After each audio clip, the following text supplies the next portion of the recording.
SL. ಭೈರಪ್ಪನವರು ಬರೆದಿರುವ ತಬ್ಬಲಿಯು ನೀನಾದೆ ಮಗನೆ. ಅಧ್ಯಾಯ 1.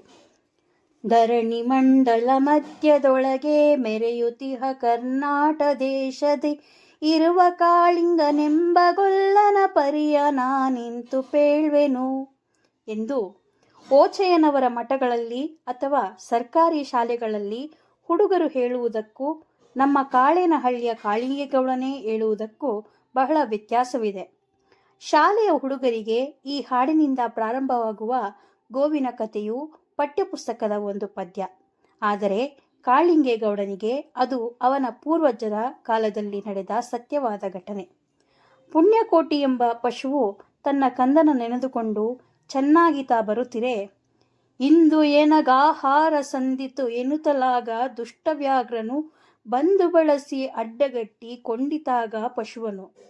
ಆಗ ಆ ಹಸುವು ಹುಲಿಗೆ, ಒಂದು ಭಿನ್ನ ಹುಲಿಯ ರಾಯನೆ ಕಂದನೈದನೆ ಮನೆಯ ಒಳಗೆ ಒಂದು ನಿಮಿಷದಿ ಮೊಲೆಯ ಕೊಟ್ಟು ಬಂದು ನಾನಿಲ್ಲಿ ನಿಲ್ಲುವೆ ಎಂದು ಹೇಳಿತು.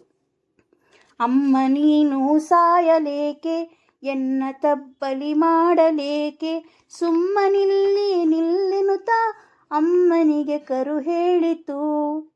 ಸತ್ಯವೇ ನಮ್ಮ ತಾಯಿ ತಂದೆ, ಸತ್ಯವೇ ನಮ್ಮ ಬಂಧು ಬಳಗ, ಸತ್ಯವಾಕ್ಯಕ್ಕೆ ತಪ್ಪಿ ನಡೆದರೆ ಮೆಚ್ಚನ ಜಗದೀಶನು ಎಂದು ಹಸುವು ತನ್ನ ಕಂದನಿಗೆ ಧರ್ಮಬೋಧೆ ಮಾಡಿ ಅಲ್ಲಿಂದ ನಡೆದು ಹಬ್ಬಿದ ಮಲೆ ಮಧ್ಯದೊಳಗೆ ಗಬ್ಬಿತನದೊಳು ಬೆಟ್ಟದ ಅಡಿ ಕಿಬ್ಬಿಯೋಳು ತಾನಿದ್ದ ಅರ್ಬುತನೆಂಬ ವ್ಯಾಘ್ರನ ಹತ್ತಿರಕ್ಕೆ ಹೋಗಿ, ಖಂಡವಿದೆಕೋ ಮಾಂಸವಿದೆಕೋ ಗುಂಡಿಗೆಯ ಬಿಸಿ ರಕ್ತವಿದೆಕೋ, ಉಂಡು ಸಂತಸಗೊಂಡು ನೀವು ಮಂಡಲದೊಳು ಬಾಳಯ್ಯನೇ ಎಂದು ಹೇಳಿದಾಗ ಅದರ ಸತ್ಯಕ್ಕೆ ಮೆಚ್ಚಿ ಹುಲಿಯೇ, ಎನ್ನ ಒಡ ಹುಟ್ಟಕ್ಕ ನೀನು, ನಿನ್ನ ತಿಂದು ನಾನೇನ ಪಡೆವೆನು, ನಿನ್ನ ಪಾದದ ಮೇಲೆ ಬಿದ್ದು ಎನ್ನ ಪ್ರಾಣವ ಬಿಡುವೆನು ಎಂದು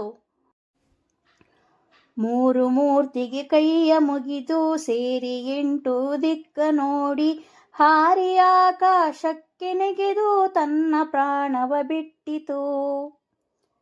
ಪುಣ್ಯಕೋಟಿ ಎಂಬ ಆ ಗೋವು ತನ್ನ ದೊಡ್ಡಿಗೆ ಹಿಂತಿರುಗಿ ಹುಲಿಗೆ ಮೋಕ್ಷವ ಕೊಟ್ಟು ಶಿವನು ಸಲಹಿ ಎನ್ನನ್ನು ಬಿಡಿಸಿದಾನು ಎಂದು ಹೇಳಿದಾಗ ದೊಡ್ಡಿಯ ಒಡೆಯನಾದ ಕಾಳಿಂಗನೆಂಬ ಆ ಗೊಲ್ಲನು ಪುಣ್ಯಕೋಟಿಯ ಪಾದ ಕೆರಗಿದ.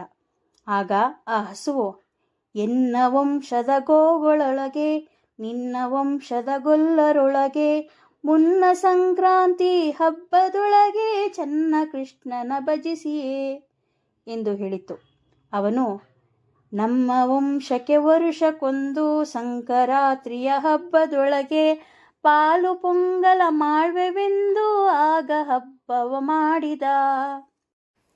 ಕಾಳೇನಹಳ್ಳಿಯ ಕಾಳಿಂಗಗೌಡನು ಆ ಪುಣ್ಯಕೋಟಿ ಎಂಬ ಗೋವು ಇದ್ದ ದೊಡ್ಡಿಯ ಒಡೆಯನಾದ ಕಾಳಿಂಗಗೊಲ್ಲನ ವಂಶಜನೇ ಎಂಬುದಕ್ಕೆ ಸಾಕಷ್ಟು ಆಧಾರವೂ ಇದೆ. ಗೊಲ್ಲರ ಕಾಳಿಂಗ ಎಂಬ ಗೌಡನ ಹೆಸರಿನಿಂದಲೇ ಆ ಊರಿಗೆ ಕಾಳೇನಹಳ್ಳಿ ಎಂಬ ಹೆಸರು ಬಂದಿದೆ. ಈ ಅಂಶವನ್ನು ಜಿಲ್ಲೆಯ ಭೌಗೋಳಿಕ ಇತಿಹಾಸವನ್ನು ಬರೆದ ಇಂಗ್ಲಿಷ್ ದೊರೆಗಳೇ ಸಂಶೋಧಿಸಿ ನಿಷ್ಕರ್ಷೆ ಮಾಡಿದ್ದಾರೆ. ಕಾಳೇನಹಳ್ಳಿಗೆ ಈಗಲೂ ನಮ್ಮ ಕಾಳಿಂಗೇಗೌಡನೇ ಊರಗೌಡ. ಅವನ ವಂಶದಲ್ಲಿ ಯಾವಾಗಲೂ 2ನೆಯ ತಲೆಯ ಹಿರಿಯ ಮಗನಿಗೆ ಕಾಳಿಂಗಗೌಡನೆಂದೇ ಹೆಸರಿಡುತ್ತಾರೆ. ಅವನ ಮನೆಯಲ್ಲಿರುವ ವಂಶವೃಕ್ಷದಿಂದ ಈ ಅಂಶವು ಸ್ಪಷ್ಟವಾಗುತ್ತದೆ. ಈ ಕಾಳಿಂಗಗೌಡನ ಅಜ್ಜನ ಹೆಸರು ಅದೇ ಆಗಿತ್ತು, ಆ ಅಜ್ಜನ ಅಜ್ಜನದು ಅದೇ ಆಗಿತ್ತು.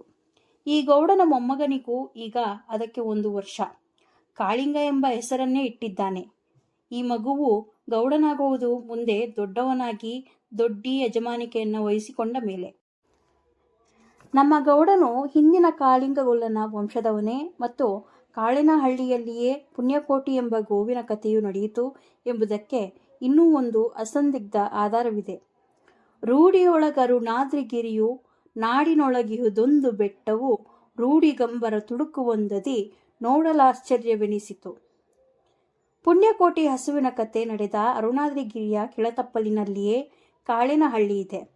ಅದು ಯಾವುದೋ ಒಂದು ಸಾಮಾನ್ಯ ಬೆಟ್ಟವಾಗಿದ್ದು ಅದಕ್ಕೆ ಯಾರೋ ಅರುಣಾದ್ರಿಗಿರಿ ಎಂದು ಹೆಸರನ್ನು ಇಟ್ಟಿರಬಹುದೆಂಬ ಶಂಕೆಯನ್ನು ನಾವು ವ್ಯಕ್ತಪಡಿಸಿದರೆ ಇನ್ನೂ ಹೆಚ್ಚಿನ ನಿರ್ದಿಷ್ಟತೆಯು ಕಾಳೇನಹಳ್ಳಿಯ ಪ್ರದೇಶಕ್ಕಿದೆ. ಸೃಷ್ಟಿಯೊಳಗರುಣಾದ್ರಿಗಿರಿಯು ಬೆಟ್ಟದ ಬಳಸೇಳು ಗಿರಿಗಳು ನೆಟ್ಟನೆ 12 ಯೋಜನ ದಟ್ಟೈಸಿತಾರಣ್ಯದಿ. ಈ ಬೆಟ್ಟದ ಸುತ್ತ 12 ಯೋಜನ ವಿಸ್ತಾರದಲ್ಲಿ ಬೇರೆ ಬೇರೆಯ 7 ಗಿರಿಗಳಿವೆ. ಅರುಣಾದ್ರಿಯನ್ನ ಹತ್ತಿ ಮೋಡವಿಲ್ಲದ ಮಧ್ಯಾಹ್ನದಲ್ಲಿ ನೋಡಿದರೆ ಈ 7 ಗಿರಿಗಳು ಚೆನ್ನಾಗಿ ಕಾಣಿಸುತ್ತವೆ. ಹಿಂದೆ ಆ ಗಿರಿವೃತ್ತವೆಲ್ಲವೂ ದಟ್ಟವಾದ ಅರಣ್ಯದಿಂದ ಮುಚ್ಚಲ್ಪಟ್ಟಿತು ಎಂಬುದಕ್ಕೆ ಹೆಚ್ಚಿನ ಸಾಕ್ಷಿ ಬೇಕಿಲ್ಲ. ನಮ್ಮ ಕಾಳಿಂಗಗೌಡನ ವಯಸ್ಸಿನವರು ಹುಡುಗರಾಗಿದ್ದಾಗಲೂ ಅಲ್ಲಿ ಭಯಂಕರವಾದ ಅರಣ್ಯವಿತ್ತು. ನಾಗಸಂಪಿಗೆ ಮಾವು ನೇರಿಲು ತೇಗ ಚೆನ್ನಂಗಿ ಬನ್ನಿ ಪಾದ್ರಿಯು ಬಾಗಿ ತಿಂತ್ರಿಣಿ ಮತ್ತೆ ಬಿಲ್ವ ತಾಗಿ ಮೆರೆದವರಣ್ಯದಿ. ಆಲವರಳಿಯು ಅತ್ತಿ ಕಿತ್ತಳೆ ಜಾಲ ತದಿಕಿಲು ಅಗಿಲು ಶ್ರೀಗಂಧ ಬೇಲ ಭೂತಳೆ ಬಿದಿರು ಬೂರಗ ಲೀಲೆಯೋಳು ಮನ ಒಪ್ಪಿತು. ಕಾಳಿಂಗಗೌಡನೇ ಕಾಡಿನ ತುಂಬ ಈ ಮರಗಳನ್ನು ನೋಡಿದ್ದ. ಆದರೆ ಅವನಿಗೆ 20 ವರ್ಷವಾಗಿದ್ದಾಗಲೇ, ಎಂದರೆ ಈಗ 30 ವರ್ಷಗಳ ಹಿಂದೆ, ಅಲ್ಲಿಯ ಕಾಡುಗಳನ್ನು ಕಡಿಯಲು ಪ್ರಾರಂಭಿಸಿ ಮುಗಿಸಿದ್ದರು. ತೇಗದ ಮರಗಳು ದೊಡ್ಡ ಪಟ್ಟಣಗಳ ಮನೆಗಳನ್ನು ಕಟ್ಟಲು ಹೋದವು. ಮಾವು, ನೇರಿಲು, ಬನ್ನಿ, ಪಾದ್ರಿಗಳು ನಗರಗಳ ಜನರಿಗೆ ಸೌದೆಯಾಗಿ ಹುರಿದು ಹೋದವು. ಶ್ರೀಗಂಧದ ಮರಗಳೆಲ್ಲ ಗಂಧದೆಣ್ಣೆಯ ಕಾರ್ಖಾನೆಗೆ ಹೋಗಿ ಎಣ್ಣೆ ಸಾಬೂನುಗಳ ರೂಪದಲ್ಲಿ ಹೊರದೇಶವನ್ನು ಮುಟ್ಟಿದವು. ಮುಖ್ಯವಾದ ಗಂಡು ಮರಗಳೇ ಇಲ್ಲದ ಮೇಲೆ ನಾಗಸಂಪಗೆ, ಬಿಲ್ವ, ಬೂರಗ ಮೊದಲಾದ ಹೆಣ್ಣು ಸಸ್ಯಗಳು ಉಳಿಯುವುದು ಹೇಗೆ? ಅರಳಿಯ ಮರವೂ ಇಲ್ಲ, ಅದರ ಹೆಂಡತಿಯಾದ ಬೇವಿನ ಮರವೂ ಇಲ್ಲ. ಆದರೆ ಅಲ್ಲೊಂದು ಇಲ್ಲೊಂದರಂತೆ ಆಲದ ಮರಗಳು ಮಾತ್ರ ಇನ್ನೂ ಉಳಿದಿವೆ. ನಮ್ಮ ಕಾಳಿಂಗಗೌಡನಿಗೆ ಈಗ 50 ವರ್ಷ. ಆದರೂ ಅವನು ಉದಯ ಕಾಲದೊಳೆದ್ದು ನದಿಯ ಸ್ನಾನವ ಮಾಡಿಕೊಂಡು ಮದನ ತಿಲಕವ ಪಣೆಯೊಳಿಟ್ಟು ಚದುರಸಿಕೆಯನ್ನು ಹಾಕುತ್ತಾನೆ. ದಟ್ಟಿಯುಟ್ಟು ಪಟ್ಟೆ ಚಲ್ಲಣ ತೊಟ್ಟು ಬಿಲ್ಲೆ ಸರಗಳನ್ನು ಕಟ್ಟಿ ಬೆರಳಿಗೆ ಮುದ್ರೆಯುಂಗುರವನ್ನು ಇಟ್ಟುಕೊಳ್ಳುತ್ತಾನೆ. ಹಬ್ಬ ಹರಿದಿನಗಳಲ್ಲಿ ಮಾತ್ರ ಚಂದ್ರಗಾವಿಯ ಅಂಗಿ ತೊಟ್ಟು ಇಂದ್ರನೀಲದ ಪಾಗು ಸುತ್ತಿ ಚಂದ್ರಕಾಂತಿಯ ದುಪ್ಪಟ್ಟಿಯನ್ನ ಚಂದದಿಂದ ಪೊದೆಯುತ್ತಾನೆ. ಕಾಳೇನಹಳ್ಳಿಯ ಊರ ಬಾಗಿಲಿನ ಮನೆಯೇ ಕಾಳಿಂಗಗೌಡನದ್ದು. ಮನೆಯ ಹಿಂದೆಯೇ ದೊಡ್ಡಿ ಇದೆ. ಹಾಗೆ ನೋಡಿದರೆ ಅವನ ಮನೆಯೇ ದೊಡ್ಡಿ ಎನ್ನಬಹುದು. ಮನೆಯ ಬೀದಿಯ ಬಾಗಿಲಿನ ಕಡೆ ಅವನ ಸಂಸಾರದ ವಾಸ. ಹಿತ್ತಿಲಿನ ಹಾರಿನ ಪೂರ್ತಿ ದನಗಳ ವಾಸ. ಅಡುಗೆ ಮಾಡುವುದಕ್ಕಷ್ಟೇ ಅವನ ಹೆಂಡತಿ, ಮಗ, ಸೊಸೆ ಮತ್ತು 1 ವರ್ಷದ ಮೊಮ್ಮಗು. ಇಷ್ಟು ಜನವೂ ಬೀದಿಯ ಬಾಗಿಲಿನ ಕಡೆಯಲ್ಲಿ ಇರುವುದು. ಉಳಿದಂತೆ ದೊಡ್ಡಿಯಲ್ಲಿಯೇ ಇರುತ್ತಾರೆ. 100 ರಾಸುಗಳ ದೊಡ್ಡಿಯನ್ನು ಒಪ್ಪ ಮಾಡುವುದೇನು ಸುಲಭದ ಕೆಲಸವೇ? ದೊಡ್ಡಿಯ ಹಿಂಭಾಗದಲ್ಲಿ ಈಗಲೂ ಮಾವಿನ ಮರವಿದೆ. ಅದರ ಕೆಳಗೆ ಕೊಳಲನ್ನೂದುತ್ತಾ ಗೊಲ್ಲಗೌಡನು ಬಳಸಿ ಬರುವ ತುರುಗಳನ್ನು ಬಳಿಗೆ ಕರೆಯುತ್ತಾನೆ. ಅವನ ದೊಡ್ಡಿಯಲ್ಲಿ 3 ಭಾಗಗಳಿವೆ. ಒಂದು ನೇಗಿಲು ಮತ್ತು ಗಾಡಿಗಳನ್ನೆಳೆಯುವ ಎತ್ತುಗಳದ್ದು, ಮತ್ತೊಂದು ಕರುಗಳದ್ದು, ಇನ್ನೊಂದು ಬರೀ ಹಸುಗಳದ್ದು. ಕಾಳಿಂಗಗೌಡನಿಗೆ ಪ್ರತಿಯೊಂದು ಹಸುವಿನ ಹೆಸರು ಗೊತ್ತು. ಪ್ರತಿಯೊಂದು ಹಸುವಿಗೂ ತನ್ನ ಹೆಸರು ಗೊತ್ತಿದೆ. ಗೌಡನು ಹೆಸರಿಟ್ಟು ಕರೆದ ತಕ್ಷಣ ಆ ಹೆಸರಿನ ಹಸುವೆ ತಲೆ ಎತ್ತಿ ಅವನ ಕಡೆಗೆ ನೋಡುತ್ತದೆ. ಅವನು ಹತ್ತಿರ ಬರುವಂತೆ ಕೈ ಬೀಸಿದರೆ ಅದೇ ಹಸುವು ಹತ್ತಿರ ಹೋಗಿ ಅವನ ಕೈಮೈಗಳನ್ನು ಮೂಸಿ ಬಟ್ಟೆಯು ಮುಚ್ಚದಿರುವ ಭಾಗವನ್ನು ತನ್ನ ನಾಲಗೆಯಿಂದ ತರತರ ನೆಕ್ಕುತ್ತದೆ.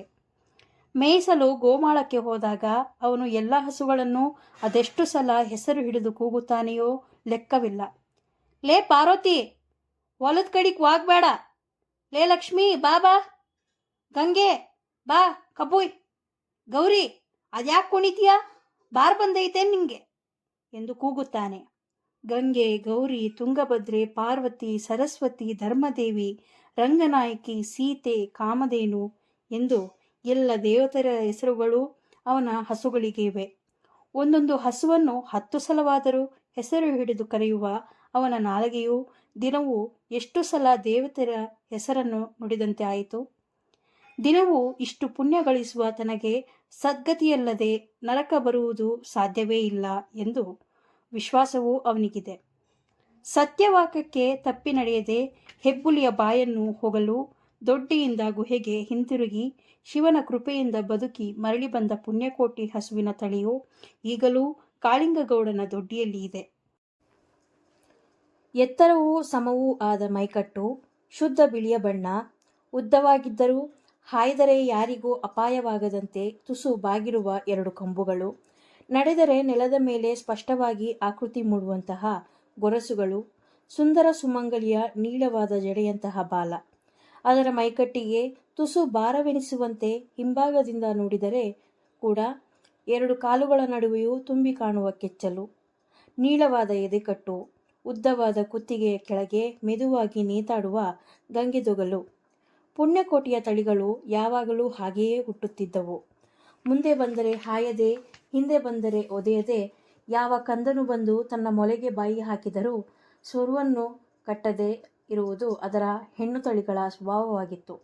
ಅದರ ಗಂಡು ಕರುಗಳೂ ಅಷ್ಟೇ, ಕೆಲಸದಲ್ಲಿ ಯಾವಾಗಲೂ ಮುಂದು, ಯಾರನ್ನೂ ಹಾಯದೆ, ಘಾತಕತನವಿಲ್ಲದೆ ಸದಾ ಗೆಲುವಿನ ಮುಖದಿಂದ ಮೆಲುಕು ಹಾಕುತ್ತಿದ್ದವು.